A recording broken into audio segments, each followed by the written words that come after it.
Rahasia lukisan. Bagian 5. Wiro keluarkan suara bersiul. Kenapa bisa jadi berabe, Bapak? Tanya pemuda ini. Ah, tak usah kau banyak tanya. Pelayan itu putar tubuh hendak masuk kembali. Tapi Wiro mencekal bahunya hingga dia tak bisa bergerak. Katakan dulu kenapa bisa jadi berabe, desis Wiro ke telinga pelayan itu. Dan si pelayan mendadak merasa kecut sewaktu merasakan bagaimana telapak tangan Wiro yang berada di bahunya membuat tubuhnya seperti mau amblas ke lantai. Orang muda, seluruh penginapan ini telah disewa oleh Ketua Perguruan Garuda Sakti. Dia dan rombongannya tengah menuju ke puncak Gunung Merapi. Di sana akan dilangsungkan perkawinan anak gadisnya dengan seorang pemuda, anak Ketua Perguruan Merapi. Wiro angguk-anggukkan kepalanya. Dia ingat pada sekilas bayangan raut wajah gadis jelita yang dilihatnya lewat jendela kereta. Sekarang kau lekaslah berlalu dari sini. Kau tahu, Ketua Perguruan Garuda Sakti galak luar biasa. Sekali dilihatnya ada yang bikin ribut di hadapannya, pasti akan kena tamparannya. Dan manusia tampangmu ini, sekali tampar saja pasti kepalamu menggelinding. Wiro tertawa gelak-gelak. Kurang ajar, siapa yang berani bikin ribut di sini? Tiba-tiba satu suara garang membentak, dan sesaat kemudian seorang laki-laki berbadan tinggi tegap sudah berdiri di ambang pintu. Dia berpakaian hitam dan di bagian dada bajunya ada gambar kepala burung Garuda putih. Dia berdiri bertolak pinggang dan beliakan mata kepada Wiro. Pelayan penginapan berdiri dengan muka pucat. Pemuda hina dina, lekas angkat kaki dari sini. Kalau tidak, kupuntir kepalamu sampai putus. Hak apakah kau mengusirku? Tanya Wiro dengan senyum mengejek. Marahlah si tinggi besar. Tangan kanannya dengan cepat diulurkan menjambak rambut Wiro Sableng. Begitu terjambak, segera hendak dipuntirnya. Tapi terkejut si tinggi besar ini bukan alang kepalang. Sewaktu jari-jari tangannya yang menjambak itu dirasakannya laksana memegang sebuah area batu yang ratusan kati beratnya dan keras luar biasa, tak sanggup tangannya memuntir. Mampus, teriak si tinggi besar itu seraya sentakkan tangannya. Sekali menyentak, maksudnya hendak ditanggalkannya kepala Wiro dari badannya, sekurang-kurangnya rambut pemuda itu akan berserabutan dari batok kepalanya. Tapi apa yang terjadi kemudian, betul-betul tak diduga oleh si tinggi besar. Belum lagi dia sempat menyentakkan tangannya, tahu-tahu satu totokan melanda jalan darah di dadanya. Si tinggi besar mengeluh tertahan. Sebelum tubuhnya roboh tergelimpang dalam keadaan kaku, Wiro cekal kuduk laki-laki itu dan melemparkannya ke sebuah pohon di halaman penginapan. Tubuh si tinggi besar menyangsrang di antara cabang pohon, tak bisa bergerak, tak dapat turun. Orang itu memaki-maki. Wiro sebaliknya tertawa gelak-gelak dan tinggalkan tempat itu. Sepasang mata yang bersinar-sinar mengintai di balik jendela sebuah kamar penginapan dan mengikuti kepergian pendekar 212. Pelarian dan pertemuan. Ketika dia menempuh jalan yang menuju ke luar kota, Wiro mendengar suara derap kaki kuda datang mendekatinya dari arah belakang. Menyangka bahwa yang datang ini adalah kawan-kawan si tinggi besar tadi, segera Wiro berlindung di balik sebatang pohon. Nyatanya, si penunggang kuda adalah pelayan penginapan tadi. Pelayan ini hentikan kudanya di tengah jalan dan memandang kian kemari. Jelas dilihatnya tadi Wiro berada di jalan itu. Tapi tiba-tiba lenyap entah kemana. Hai, kau mencari aku? Tanya Wiro dari balik pohon. Si pelayan tergagap kaget. Wiro keluar dari balik pohon. Lekas ikut bersamaku, kata si pelayan. Ikut kemana? Tanya Wiro heran. Jangan bertanya dulu, kita tak punya banyak waktu. Sebentar lagi anak-anak murid perguruan Garuda Sakti pasti akan datang ke sini. Lekas naik di belakangku, aku tak percaya padamu. Mungkin kau mau menipu? Di kejauhan terdengar derap kaki kuda banyak sekali. Lekaslah, kata si pelayan lagi. Parasnya pucat, tanda cemas. Akhirnya Wiro melompat juga ke atas punggung kuda di belakang si pelayan. Bapak, bisik Wiro waktu mereka berlalu dengan cepat.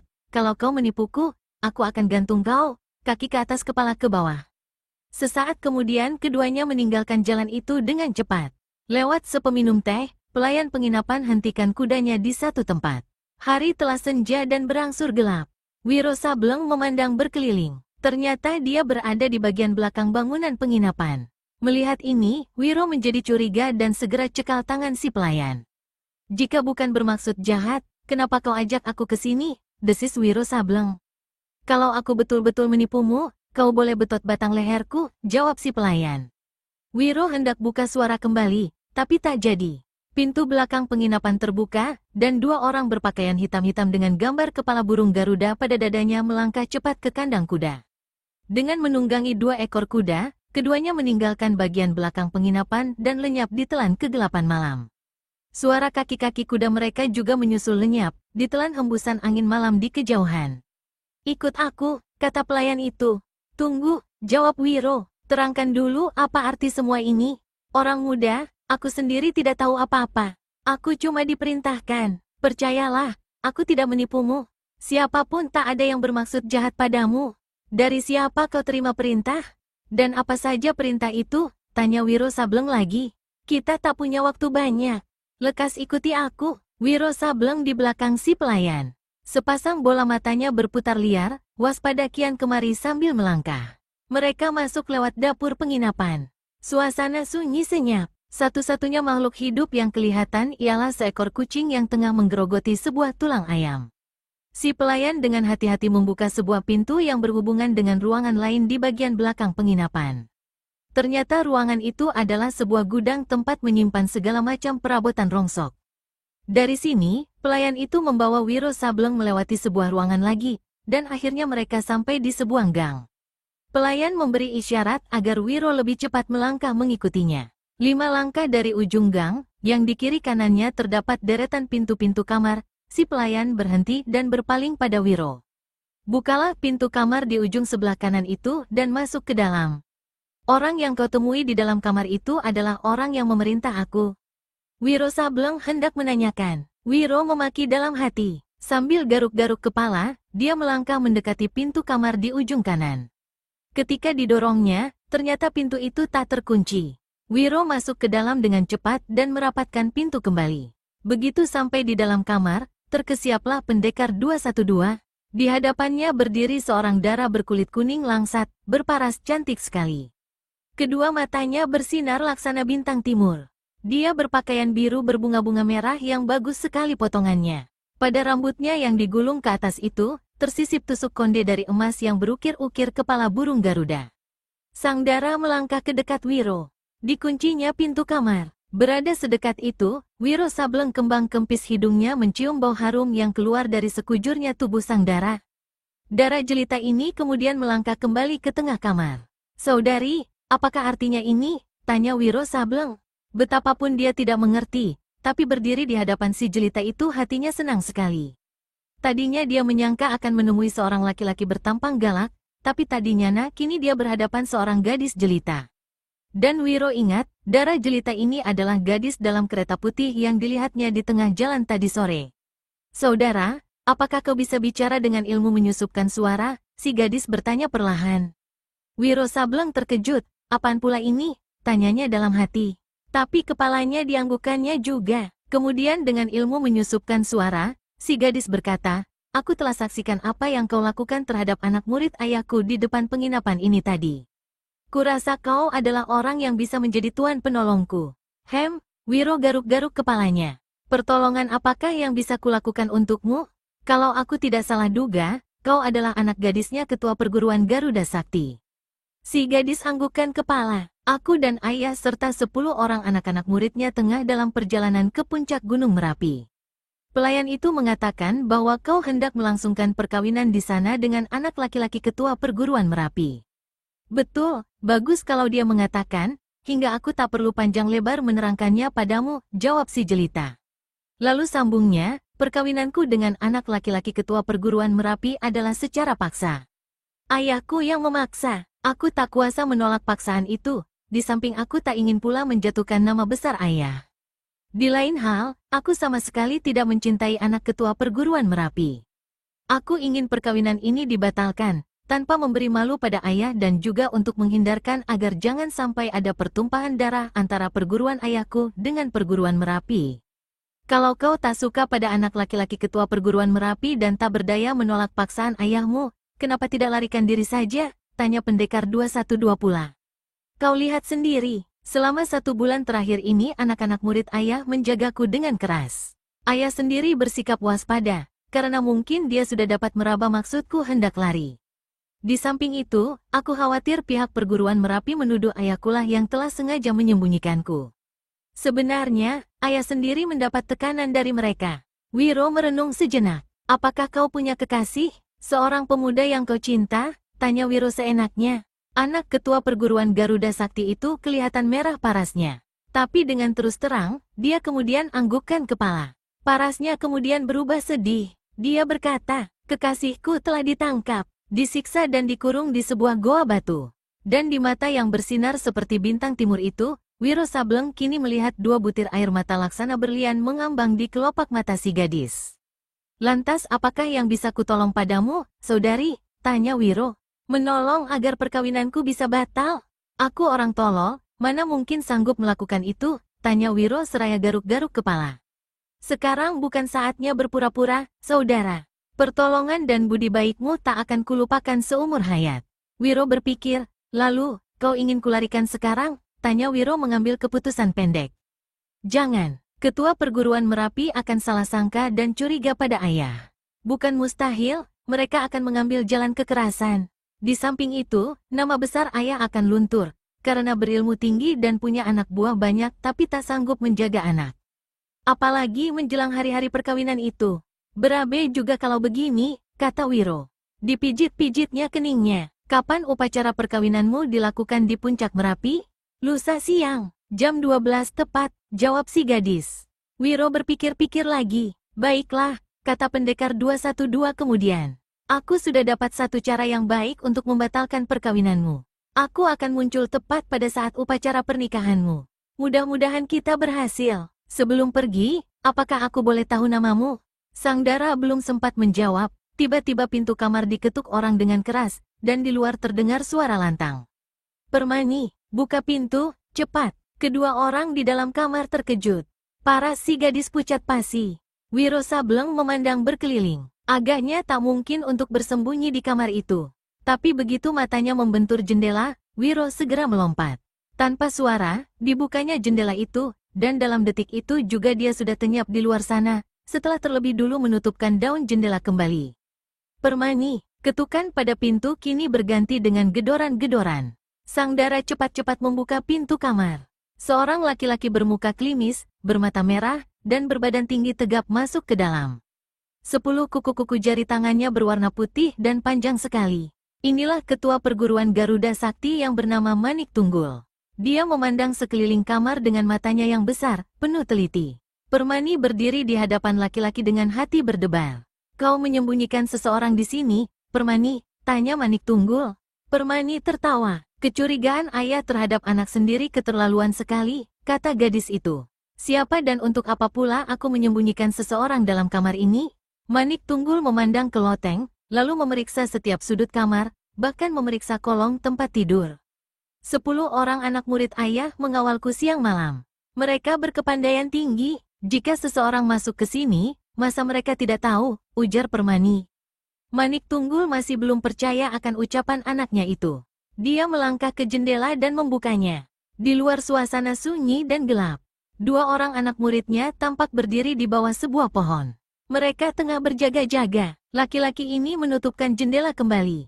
Permani, menjelang hari perkawinanmu ini, kuharap kau jangan bikin hal yang bukan-bukan. Jangan beri malu ayahmu, kecuali kalau kau ingin melihat pecahnya permusuhan antara aku dengan ketua perguruan Merapi.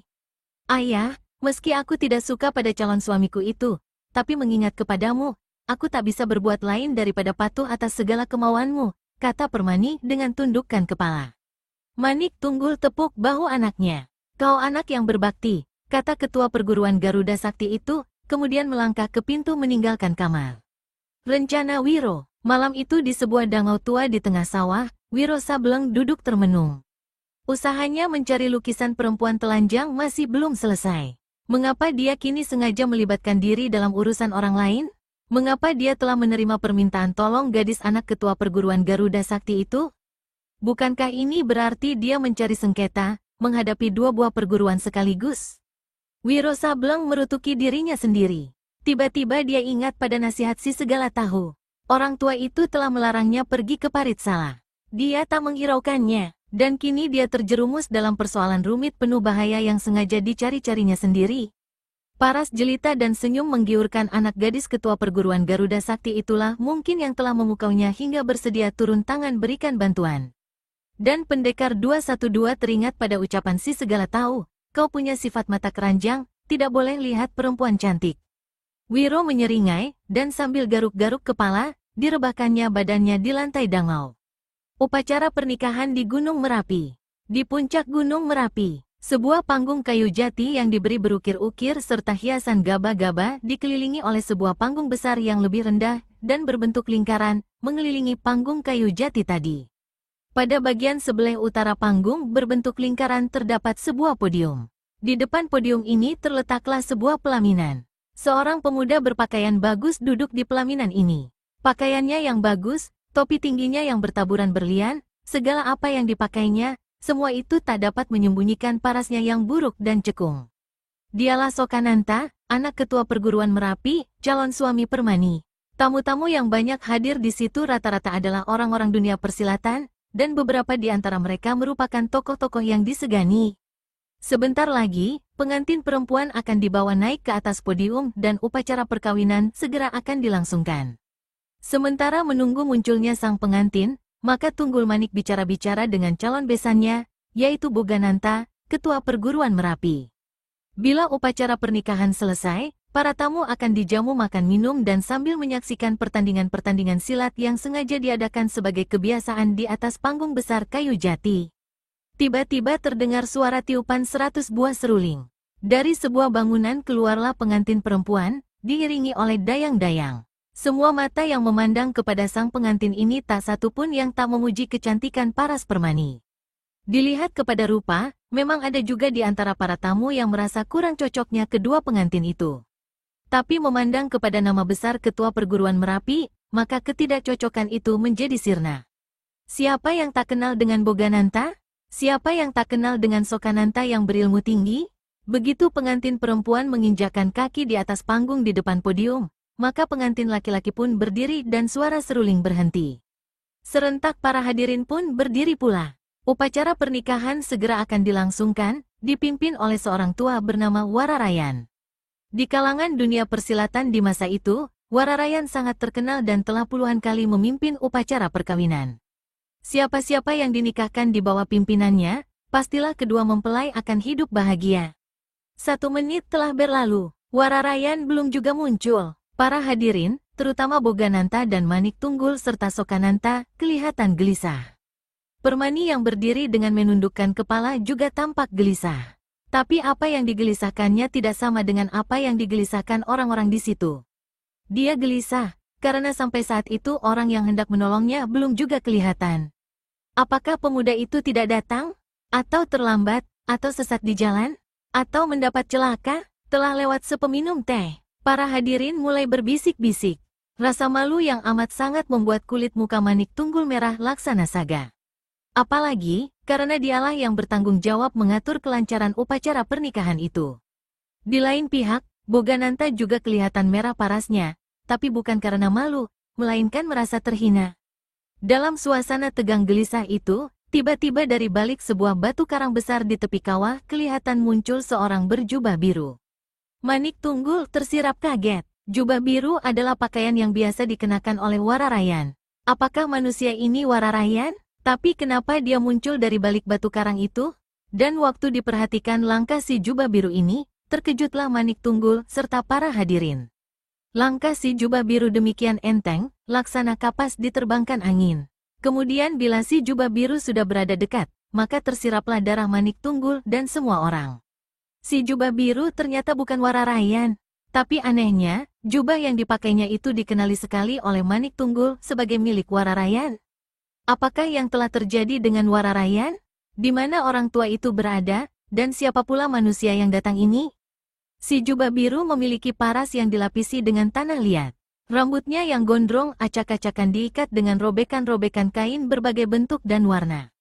Di tangan kirinya ada sebuah pecahan kaca rias bersudut runcing, sedang di tangan kanannya menggenggam sebatang tombak pendek dari batu hitam yang banyak terdapat di sekitar kawah gunung. Si jubah biru langsung menuju ke podium. Anak-anak murid perguruan Merapi dan perguruan Garuda Sakti segera hendak turun tangan, tapi ketua masing-masing memberi isyarat. Semuanya mundur kembali, namun dalam posisi mengurung si jubah biru. Akan tetapi Permani, begitu dia melihat si jubah biru ini, meskipun parasnya kotor bercelemongan tanah liat dan rambut awut-awutan tak karuan, namun dia masih bisa mengenali. Si jubah biru ini bukan lain pemuda gagah yang 2 hari lalu telah bicara dengan dia di dalam kamar penginapan, bukan lain orang yang diharapkannya sebagai tuan penolongnya. Hati Dara ini lega sedikit. Tapi apa-apaan dia berbuat macam orang gila begini rupa? Tiba-tiba si jubah biru alias Wiro Sableng alias pendekar 212 keluarkan suara macam orang tua dan menggigil. Dinginnya. Dingin sekali. Dan kedua tangannya didekapkan di dada, sedang geraham-gerahamnya bergemeletukan persis macam orang kedinginan. Di samping itu, karena suaranya sengaja dialiri tenaga dalam yang hebat, maka suaranya itu menggetarkan liang telinga para hadirin, menggetarkan lantai panggung yang mereka injak. Semua orang heran campur terkejut. Hari sepanas itu, matahari bersinar terik. Bagaimana manusia satu ini menggigil begitu rupa dan bilang dingin? Jubah biru, bentak Manik Tunggul. Manusia atau setankah kau? Hai, aku bicara soal dinginnya hari. Apakah kau tidak merasa? Apakah kalian semua di sini tidak kedinginan? Semua orang saling pandang. Jubah biru, lekas terangkan siapa kau. Dan dari mana kau dapatkan jubah milik Wararayan itu? Kembali Manik Tunggul buka suara keras. Wiro Sableng, dengan menahan geli di dalam hati, pura-pura meneliti parasnya di dalam kaca di tangan kiri. Kemudian sambil tuding-tudingkan tombak batu hitam di tangan kanan, dia berkata, "Anak-anakku, kalian semua dengarlah, persetan, manusia edan, Hardik Bogananta beringas. Kau kira kami ini apamu sampai memanggil kami anak-anakmu?" Si jubah biru tidak ambil peduli. Malah dia tudingkan tepat-tepat tongkat hitamnya ke hidung ketua perguruan Merapi itu. "Kalian dengar dulu, jangan ganggu bicaraku. Siapa yang bertindak lancang akan celaka seumur hidup. Akan dirundung malang selama hayat. Akan dikutuk dewa-dewa di hayangan." Lalu Wiro Sableng pura-pura menggigil kedinginan lagi. "Dingin? Dingin sekali. Di dasar kawah udara hangat, tapi di atas sini dingin bukan main. Manusia gila, kalau kau tak segera angkat kaki dari sini, kutekuk batang lehermu," ancam Manik Tunggul. "Aku bukan manusia, kata Wiro lantang keras hingga setiap orang yang mendengar tergetar dadanya. "Aku adalah titisan dewa di hayangan. Aku penghuni Gunung Merapi ini. Segala sesuatu yang ada dan terjadi di gunung ini di bawah pengawasanku. Kalian tahu hai manusia-manusia ceroboh, pesta perkawinan yang kalian rayakan di sini tanpa meminta izin pada dewa-dewa di hayangan telah membuat dewa-dewa marah semua. Kalian hendak dikutuk, hendak disapu dengan angin topan dari puncak Gunung Merapi ini. Tapi dengan memandang aku, dewa-dewa masih sanggup beri ampun pada kalian." "Keparat pendusta," bentak Manik Tunggul. "Kau kira kami bisa dikelabui oleh orang gila macammu?" Wiro Sableng menyeringai dan keluarkan suara mengekeh. Dalam hatinya dia memaki, "Aku pendusta katamu, aku orang gila bilangmu, kau akan lihat, kata Wiro pula dengan suara keras. Dia melangkah seringan kapas ke tepi kawah yang terletak 20 tombak dari panggung. Jarak yang 20 tombak itu dicapainya dengan beberapa kali gerakan kaki saja, hingga semua orang menjadi tertegun. Di tepi kawah, Wiro komat-kamitkan mulut. Dalam hati dia geli sekali. Kemudian tongkat pendek batu hitam di tangan kanannya diacung-acungkan ke udara, dan pecahan kaca rias diputar-putarnya kian kemari. Kemudian terdengarlah kumandang suaranya yang menggelegar ke dasar kawah dan dipantulkan kembali ke atas.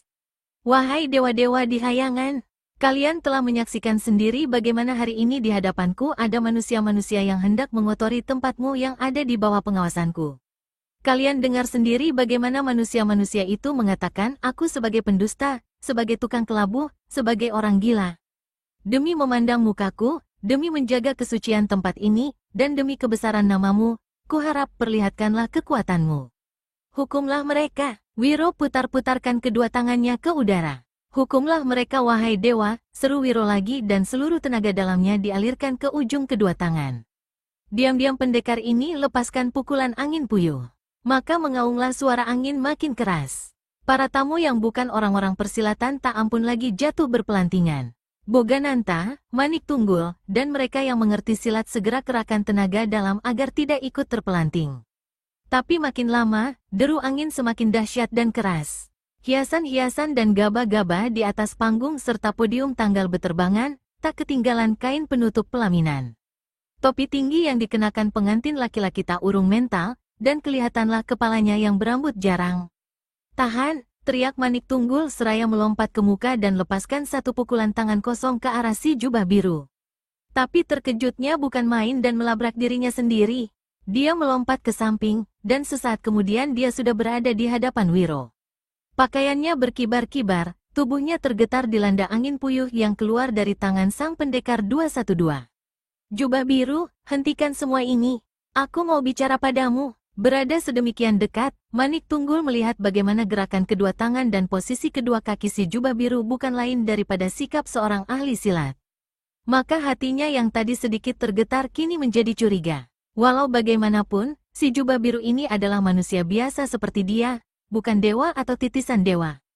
"Tahan!" teriak Manik Tunggul sekali lagi. "Aku mau bicara." Wiro tertawa mengekeh dan mendongak ke langit. "Dewa-dewa, aku mohon hentikanlah kemurkaanmu." Maka sesaat kemudian, deru angin yang dahsyat itu mengendur perlahan dan akhirnya sirna. Tanpa pedulikan Manik Tunggul yang ada di sampingnya, Wiro melangkah kembali ke atas panggung di depan podium sambil tertawa mengekeh-ngekeh. masih untung dewa mau mengampuni kalian manusia-manusia sombong," kata Wiro. Dia melirik ke samping, Manik Tunggul berada di dekatnya. Dan Wiro buka mulut kembali, "Itu baru 1/10 dari kekuatan dewa. Kalau sampai 1/5-nya saja, pasti kalian semua sudah tak ada di sini. Sudah terbang laksana daun kering dan mampus." Wiro komat kamit dan acungkan pecahan kaca ke muka. "Sekarang kalian dengar semua," serunya menggeledek. "Dewa telah mengampuni kalian orang-orang sombong. Tapi dewa juga minta imbalan pengampunan itu. Telah 500 tahun lebih kawah Gunung Merapi tempat dewa yang suci ini tak pernah dibersihkan dengan darah suci seorang darah. Telah 500 tahun lebih hayangan tidak menerima korban suci. Maka hari ini dewa memerintahkan aku, dan aku memerintahkan kamu semua di sini untuk menyerahkan pengantin perempuan kepadaku." Wiro memandang berkeliling. Semua orang dilihatnya terkejut. Bogananta, Manik Tunggul, dan Sokananta mendelik memandang kepadanya. Cuma seorang yang kelihatan tenang dan berlega hati. Orang ini bukan lain Permani. Si gadis sudah maklum kini akan rencana pemuda yang menyamar itu. "Kalian dengar, pengantin perempuan harus diserahkan padaku." Wiro melangkah mendekati Permani. Tapi baru satu langkah, Manik Tunggul sudah memapasinya. "Jubah biru, aku tidak percaya kau titisannya dewa. Kau tidak bisa lain daripada manusia dajjal keparat. Kalau kau maukan anakku, silahkan. Tapi makan dulu 10 kuku ini." Abis berkata begitu, ketua perguruan Garuda Sakti melompat ke muka. Kedua tangannya berkelebat cepat. Wiro Sableng terkejut melihat datangnya serangan dua tangan yang mencengkeram dengan dahsyat itu. Buru-buru dia melompat ke belakang dan kiblatkan tombak batu hitam di tangan kanannya memapasi serangan lawan. Kini Manik Tunggullah yang terkejut. Serangan yang dilancarkannya tadi adalah jurus 10 jari sakti menggarap gunung, merupakan satu jurus serangan yang lihai dari ilmu silatnya. Tapi si jubah biru mengelakkannya dengan cepat, bahkan kalau dia tidak cepat menarik pulang kedua tangannya, pastilah akan dihantam oleh tombak batu di tangan si jubah biru. Wiro tertawa mengekeh. "Manusia sombong dan kotor hendak melawan titisan dewa," ejeknya. "Kau akan tahu rasa." Malu bercampur amarah yang meluap, Manik Tunggul siap menyerang kembali. Tapi di saat itu, sesosok tubuh melompat ke depan, dan satu seruan terdengar. "Ketua perguruan Garuda Sakti, biar aku calon mantumu tunjukkan bakti padamu. Biar aku yang ringkus manusia kentut dewa itu." Srit, Sokananta, anak ketua perguruan Merapi, si pengantin laki-laki yang akan jadi suami Permani, cabut pedangnya lalu tanpa tedeng aling-aling menyerbu, kirimkan satu tusukan, satu babatan. Pendekar 212 tertawa gelak-gelak dan elakkan serangan pedang dengan satu putaran tombak batu. Dengan penasaran, Sokananta susul 2 tusukan kilat dan 2 tebasan sekaligus. Wiro putar lagi tombak hitamnya dalam jurus titiran terbang ke langit. Melihat gerakan lawan yang memapasi mentah-mentah serangannya, bukan main dongkolnya Sokananta. Dia ambil keputusan untuk adu senjata dan adu tenaga dalam sekaligus. Terang, trakek, tombak batu hitam di tangan kanan Wiro Sableng patah 2. Sebaliknya, pedang di tangan Sokananta terlepas mental, tangannya tergetar hebat dan pedas membuat dia mengerenyit kesakitan. Di lain kejap, ketika dia hendak melompat menyambar pedangnya, Terkejutlah putra ketua perguruan Merapi ini. Pedangnya yang tadi terlepas mental, ternyata sudah berada di tangan lawannya.